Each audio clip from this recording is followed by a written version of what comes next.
Hello friends, நம்ம இப்போ 6th Tamil book old Tamil புக்கில் டேர்ம் ஒன்றில் துணைப்பாடம் ஆல்ரெடி கடவுள் வாழ்த்து, திருக்குறள், உரைநடைனா பார்த்துட்டோம். இப்போ துணைப்பாடம் பார்க்க போகிறோம்.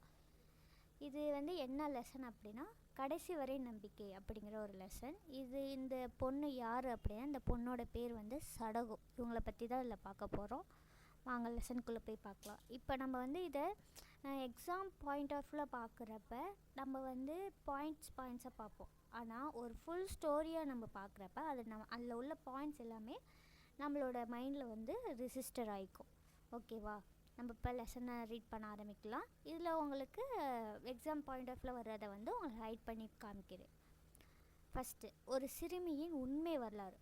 இது ஒரு சிறுமியோட உண்மை வரலாறு அப்படின்னு சொல்கிறாங்க. அவள் பெயர் தான் சடகோ. அந்த பொண்ணு பேர் சடகோ. முழு பெயர் சடகோ சசாகி. ஓகேவா? இப்போ நம்மளுக்கு ஒரு நேம் இருந்துச்சு அப்படின்னா அதை ஷார்டன் பண்ணி கூப்பிடுவோம்ல, அது மாதிரி அந்த பொண்ணோட பேர் சடகோ சசாகி. ஓகேவா? இவங்க ஒரு ஜப்பான் நாட்டு இளவரசி. எந்த நாட்டு இளவரசி கேட்பாங்க. சடகோ சசாகி எந்த நாட்டு சிறுமி அப்படின்னு ஒரு கொஷின் கேட்பாங்க. அப்போ நிறைய ஆப்ஷன்ஸ் கொடுக்குறப்ப நம்ம ஜப்பான். ஓகேவா? அந்த சடகோ சசாகி இப்படி நேம் கேட்குறப்ப நம்மளுக்கு ஆட்டோமேட்டிக்காக சீனா, ஜப்பான் அப்படி போயிடும். ஓகேவா? இப்படி ஈஸியாக நம்ம ஞாபகம் வச்சுக்கலாம். ஜப்பானில் 2 இடங்களில் அமெரிக்கா குண்டு வீசியது. இப்போ நடக்குது பார்த்தீங்களா போர், அது மாதிரி அப்போ ஜப்பானில் போர் நடந்திருக்கு. ஓகேவா? அப்போ கேட்பாங்க, ஜப்பானில் எத்தனை இடங்களில் அமெரிக்கா குண்டு வீசியது அப்படின்னா 2 இடங்கள். நல்லா ஞாபகம் வச்சுக்கோங்க. ஜப்பானில் 2 இடங்களில் அமெரிக்கா குண்டு வீசியது. ஒன்று ஹீரோஷிமா. ஓகேவா? இன்னொன்று நாகசாகி. அப்போ இப்படி கொஷின் கேட்பாங்க, ஜப்பானில் 2 இடங்களில் குண்டு வீசினாங்க, எந்தெந்த இடம் அப்படின்னு கேட்பாங்க. ஃபஸ்ட்டு ஹீரோஷிமா, இன்னொன்று நாகசாகி, 2 இடம். அக்குண்டு வீச்சில் 2 லட்சம் ஜப்பானியர் இருந்தனர். எத்தனை லட்சம் ஜப்பானியர் இறந்தன அப்படின்னா 2 லட்சம் ஜப்பானியர் இறந்துருக்காங்க. அடுத்து, ஹீரோஷிமாவுக்கு அருகில் சடகோ. ஓகேவா? சடகோ எந்த இதில் இருக்காங்க? 2 நாடு சொன்னோம், 2 இடம் சொன்னோம், ஹீரோஷிமா, நாகசாகி. அப்போ சடகோ எங்கே இருக்காங்க? ஹீரோஷிமாவில் இருக்காங்க. எங்கே இருக்காங்க? ஹீரோஷிமாவில். தன் பெற்றோருடன் வசித்து வந்தால். ஓகேவா? அப்பொழுது அவளுக்கு 2 வயது. அந்த பொண்ணுக்கு எத்தனை வயதுன்னு கேட்பாங்க. 2 வயது. 2 பிளேஸில் வீசியிருக்காங்க வெடிகுண்டு. ஓகேவா? எத்தனை பேர் இறந்துருக்காங்க? 2 லட்சம் பேர் இறந்துருக்காங்க. எல்லாம் 2 வருது பாருங்கள். அவள் இருந்த இடம் ஹீரோஷிமா. ஓகேவா? எத்தனை வயசு அங்கே இருக்கிறப்ப அப்படின்னா 2 வயசு. குண்டு வீச்சில் அவள் குடும்பம் தப்பியது. அவங்க குடும்பம் தப்பிச்சிட்டாங்க. சடகோ பள்ளியில் சேர்ந்து படித்து வந்தாள். அவளுக்கு 11 வயது. அந்த குண்டுலேருந்து தப்பிச்சிட்டாங்க. தப்பிச்சு சடகோ பள்ளியிலலாம் சேர்ந்து படிச்சிட்ருக்கா. அப்போ அவளோட வயது 11. ஒரு நாள் பள்ளியில் அவள் விளையாடி கொண்டிருந்தாள். அப்பொழுது திடீரென மயங்கி விழுந்ததால் மருத்துவர் அவளை சோதித்து பார்த்தார். அவளுக்கு புற்றுநோய் எதனால் வந்துச்சுன்னு இப்போ நம்ம பார்க்க போகிறோம். அதுக்காக அந்த குண்டு போட்டப்பே இறந்துருக்கலாம். ஆனால் என்ன ஆயிடுச்சு, அவளுக்கு புற்றுநோய் வந்துடுச்சு. அணுக்குண்டு வெடித்த போது உண்டான கதிர்வீச்சு. ஓகேவா? அந்த அணுக்குண்டு வீசினப்போ உள்ள கதிர்வீச்சு தான் இதற்கு காரணம் அப்படின்னு யார் சொல்கிறா? டாக்டர் சொல்கிறாங்க. சடகோவை மருத்துவமனையில் சேர்த்தவர்கள் சடகோவாவை மருத்துவமனையில் சேர்த்தார்கள்.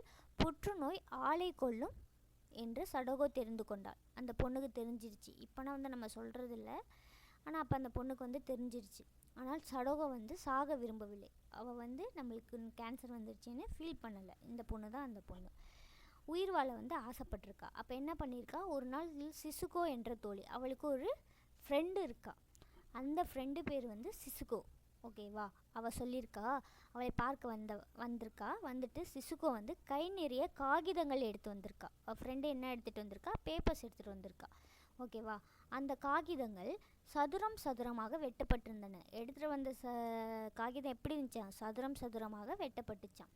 ஒரு காகிதத்தை சிசுகோ எடுத்தாள். அப்படியும் இப்படியும் காகிதத்தை மடக்கி கொக்கு ஒன்று செய்தாள்.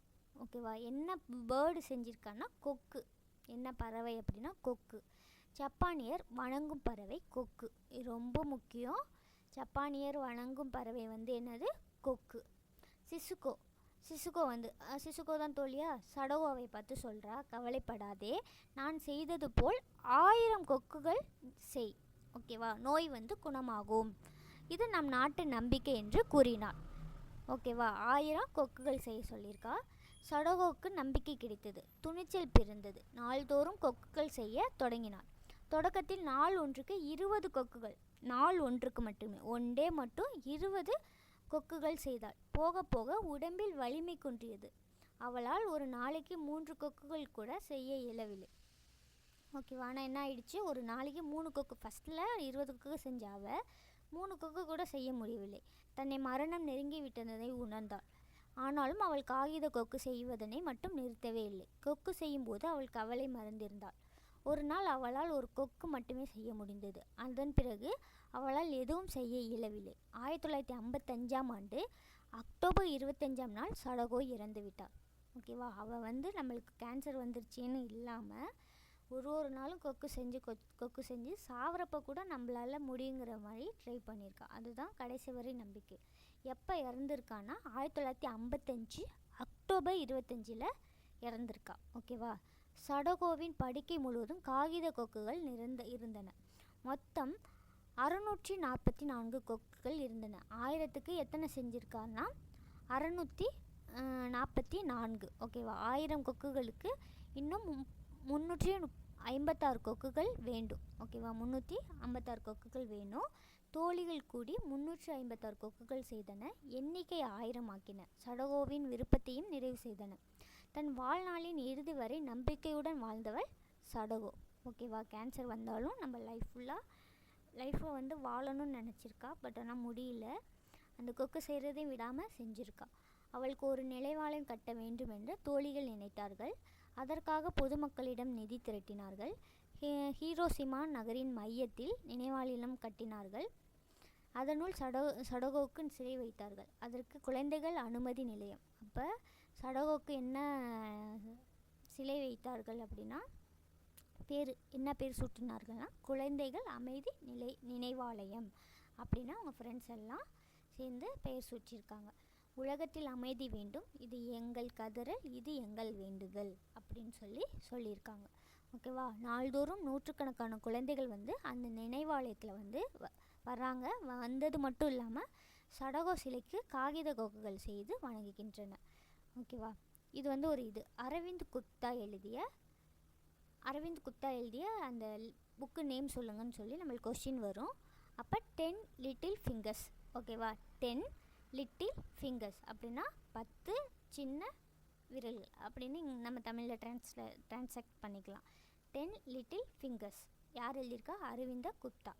ஓகேவா, இல்லை மேலே என்ன பார்க்கலாம் அப்படின்னா காகிதத்தில் உருவங்கள் செய்யும் கலையை ஜப்பானியர் என்ன சொல்லியிருக்காங்கன்னா ஓரிகாமி என்று கூறுவர். ஓகேவா, உருவங்கள் செய்யும் கலை, அது ஒரு கலை. யாருக்கு? ஜப்பானியருக்கு. அதுக்கு என்ன பேருனா ஓரிகாமி அப்படிங்கிறாங்க. இது அந்த கடைசி வரை நம்பிக்கையில் உள்ள முக்கியமான பாயிண்ட்ஸ்.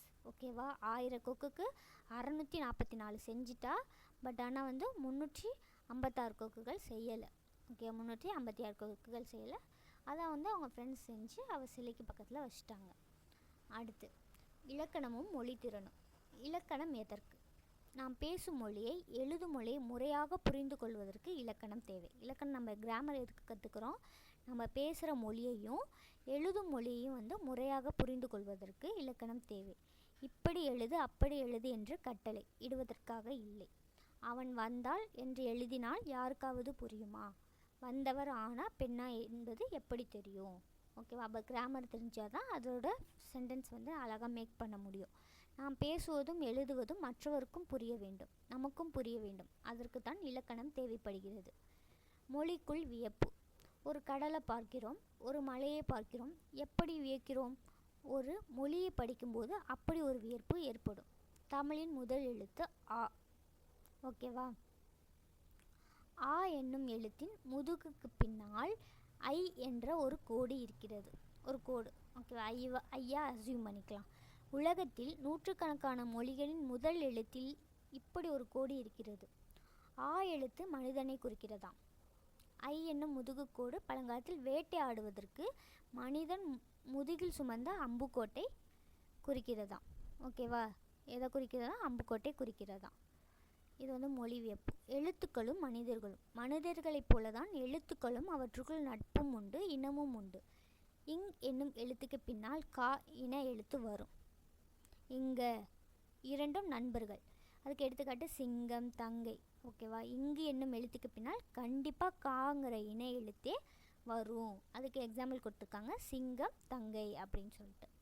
அதே போல் இஞ்ச இரண்டும் நண்பர்கள். இவ்விரண்டும் சேர்ந்தே வரும். மஞ்சள், அஞ்சாதே. ஓகேவா? இஞ்சுக்கு பக்கத்தில் சா.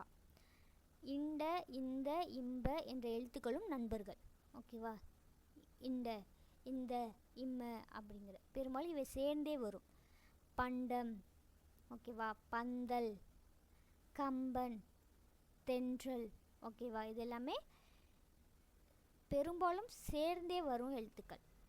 ஓகேவா? அடுத்து என்னென்னா வேறுபாடு அறிதல். குறில் நெடில். ஓகேவா? குறிலு நெடில். ஓடி வந்தேன் தொடரில் இந்து மற்றும் இன் இரண்டும் மெய்யெழுத்துக்கள். அவற்றை விடுத்த மீதமுள்ள எழுத்துக்களில் ஓடோ தா இவை மூன்றும் நெடில் எழுத்துக்கள். டி வா இது எல்லாம் குறில். அதாவது கம்மியாக சொல்கிற சவுண்ட் எல்லாம் குறில், அதிகமாக சொல்கிறது நெடில். ஓகேவா? என்ன பயிற்சி என்ன பார்த்துக்கோங்க. ஒற்றை கொம்பு இரட்டை கொம்பு அதை பார்க்க போகிறோம். செய், சே ஃபஸ்ட்டில் எழுத்து என்னும் இரண்டு சொற்களை பாருங்கள். சேனா இது ஒற்றை கொம்பு, சேனா இது இரட்டை கொம்பு. ஒற்றை கொம்பு இரட்டை கொம்பால் பொருள் எப்படி மாறுகிறது பாருங்கள். அது ரொம்ப முக்கியம். ஒற்றை கொம்புக்கு இரட்டை கொம்புக்குன்னு. இதனை செய். தாய் செய் நலவிடுதே. இச் என்பது மெய்யெழுத்து, ஏ என்பது உயிரெழுத்து. இரண்டு சேரும்போது சேன்னு வருது.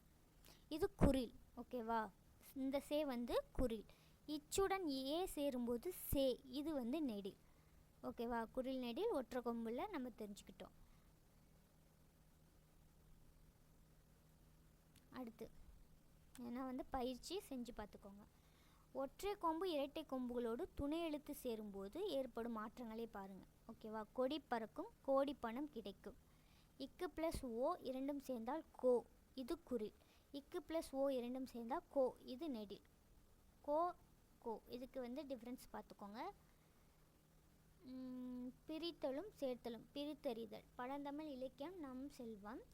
பொருள் உணர்வுக்கு ஏற்ப பிரித்து படிக்க தெரியாமல் பழந்தமிழ் இலக்கியத்தின் அருமையை நாம் அறிந்து கொள்ள முடியாது. பிரித்து படிக்கும் திறமையை நாம் வளர்த்து கொள்ளுதல் வேண்டும். எப்படின்னு பார்க்கலாம். தமக்குரியர். ஓகேவா? தமக்கு ப்ளஸ் உரியர். அன்பினும், அன்பு ப்ளஸ் ஈனும். நிலருமை, நிழல் ப்ளஸ் அருமை. எப்படின்னா தமக்குனா ஒரு நிமிஷம். தமக்கு உரியர் இதை வந்துட்டு இந்த கூ இருக்கு பார்த்தீங்களா, இதை வந்து இக்கு ப்ளஸ் ஊ. ஓகேவா? இக்கு ப்ளஸ் ஊ அதை பிரிப்போம். ஓகேவா? அதுதான் இங்கே வந்து கு ப்ளஸ் உரியர். அதே தான் அன்பினும். இப்பு ப்ளஸ் இ பி இப்படி வரும். ஓகேவா? இதெல்லாம் பிரித்து பார்த்துக்கோங்க. சேர்த்து அது தெரியும். பருப்பு உணவுனா பருப்பு உணவு. கரும்பு எங்கன்னா கரும்பு எங்கே, இதுதான் வரும். வகுப்பறை திறன் பார்த்துக்கோங்க. ஓகேவா? இது நம்பிக்கை தருதல். இதை பற்றி பார்ப்போம். சடகோவுக்கு நம்பிக்கை தந்தவர் யாருன்னா தோழி சிசுகோ. ஓகேவா? ஓட்ட போட்டியில் தோற்று போனவரிடம் எப்படி பேசுதல் வேண்டும்னா, அடுத்த போட்டியில் நீ உறுதியாக வெற்றி பெறுவாய். ஓகேவா? அது விபத்தில் சிக்கி அடிப்பட்டவரிடம் எப்படி பேசுதல் வேண்டும் அப்படின்னா, நீ விரைவில் நலம் பெறுதல் வேண்டும். ஓகேவா? நினைவில் நிற்பது சடகோவின் நம்பிக்கை. 3 பூக்களின் பெயர்களை கண்டுபிடிக்கலாம் என்ற நம்பிக்கை உவேசா அவர்களுக்கு இருந்ததா? இருந்தது. அவர் கான்ஃபிடெண்ட்டாக இருந்தார். உவேசா அவர்களின் நம்பிக்கைக்கு காரணம் என்ன? அவருடைய வயதா, அவருடைய அறிவா, இல்லை அவருடைய ஆர்வமா? அவருடைய ஆர்வம். ஓகேவா? பள்ளிக்கும் போகும்போது பாதை முழுவதும் சேரும் சகதியமாக உள்ளது. உன் முடிவு என்ன? அந்த வழியில் போகலாமா, வீட்டுக்கு திரும்பலாமா, மாற்று பாதையில் செல்லலாமா? இதுதான். நானாக இருந்தேன்னா வீட்டுக்கு போகலாம் அப்படின்ட்டுருப்போம். எல்லோரிடமும் சண்டையிடும் மாணவனை என்ன செய்யலாம்? அடித்தல் சரியானவன், விலக்கி வைத்தால் வழிக்கு வருவான், தனியே அழைத்து பேசினால் கொஞ்சமாவது கேட்பான். இதுதான் ஓகேவா? முயற்சிக்கு நோய் எப்பவுமே தடை இல்லை. 87 வயது வரை உவேசா தமிழுக்காக உழைத்தார். முயற்சிக்கு வயது வரம்பு கிடையாது. அப்போ இது ரெண்டாவது. கவலையை மறக்க உரிய வழி ஏதாவது ஒரு வேலையில் ஈடுபடுவது. இதெல்லாம் முக்கியமானது. இது ஆன்சர் கேட்பாங்க. முயற்சி திருவினையாக்கும் என கூறியவர் திருவள்ளுவர். ஓகேவா? முயற்சி திருவினையாக்கும்னு சொன்னவங்க திருவள்ளுவர். கீழே அதுக்கான ஆன்சர் இருக்குது, பார்த்துக்கோங்க. ஓகேவா? அவ்வளோதான் டேர்ம் 1ல் உள்ள லெசன்ஸ். நம்ம ஆல்ரெடி பார்த்துருக்கோம். இது எல்லாமே சும்மா ரீட் பண்ணி பார்த்துக்கோங்க. இல்லை இம்பார்ட்டண்டானது எதுவுமே கிடையாது. ஓகேவா? நான் சும்மா இதை பார்த்துக்கோங்க. அரபு எண்ணும் தமிழ் எண்ணும். இப்போ 1 கொடுத்து 1க்கு என்ன தமிழ் எழுத்துன்னு கேட்பாங்க. இப்போ நம்ம ஸ்கூட்டிலன்னா பார்த்தா, காரு ஸ்கூட்டிலாம் அந்த போர்டு பார்த்தோன்னா இப்படி 1 2 கொடுக்காம தமிழ் எண்களில் கொடுத்துருப்பாங்க. இப்போ 1னா கா, ஓகேவா? 2னா ஊ, நீங்கள் எப்படி ஞாபகம் வச்சுக்கலாம், 2 அதே மாதிரி ஊ அப்படி ஞாபகம் வச்சுக்கலாம். 3க்கு ஞ, 4க்கு சா, அந்த 4 அதை அப்படியே சாவாக மாற்றிக்கலாம். 5க்கு ரூ, 5 ரூபா அப்படி ஞாபகம் வச்சுக்கலாம். 6க்கு சா, அந்த 2 கோடு வரும். ஓகேவா? சா நெடில் அப்படி ஞாபகம் வச்சுக்கோங்க. 7க்கு ஏ, ஏறும மாடு அப்படிங்கிறோம்ல, 7 ஏ. 8 ஆ, ஓகேவா? 8க்கு ஆ. 9க்கு சாலே அப்படியே சுழிச்சு விட்றது, ஒத்த கொம்பு மாதிரி. 10க்கு கா 0. ஓகேவா? இங்கே 1க்கு கா பார்த்தோம்ல, அதே மாதிரி 10க்கு 0. இது மாதிரி தமிழ் எண்கள் கேட்பாங்க, அதை பார்த்துக்கோங்க. உலக பொதுமறை என போற்றப்படுவது